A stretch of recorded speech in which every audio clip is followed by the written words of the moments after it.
কাল এখানে সপরিকর শ্রীমন মহাপ্রভু এবং গান্ধর্বা গোপীনাথের ভোগ আরাধনা, 64 মহান্তের ভোগরাগ এবং সমস্ত বৈষ্ণববৃন্দ, পরম প্রপূজ্য চরণ ভক্তবৃন্দ এবং ভক্তিময়ী মমতাময়ী মাতৃবৃন্দ সকলের প্রসাদ গ্রহণের মধ্যাহ্নে সাদর আমন্ত্রণ, নিমন্ত্রণ, আবেদন, মিনতি, বিজ্ঞপ্তি।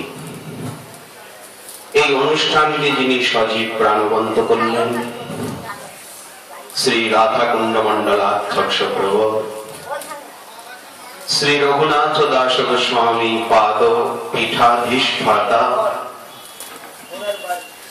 প্রাচীন ঐতিহ্যবাহী পরম্পরার যিনি বর্তমান সময়ে 37তম আচার্য রূপে গৌড়ীয় সম্প্রদায় ভবনে রূপানুগ আদর্শের আচার এবং প্রচারের যিনি একচ্ছত্র অধিপতি, রূপানুগ ভাবধারা এবং যিনি রাধাকুণ্ড মন্ডলের 37তম শ্রী আচার্য চরণ, তার শ্রী পদারবিন্দে আমরা জানাই অনন্ত কোটি দণ্ডবৎ প্রণিপাত।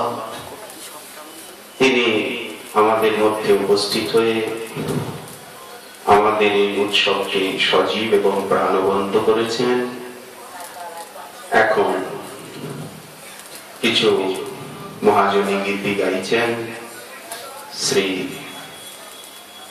রামদাসজি, রামদাস শাস্ত্রী।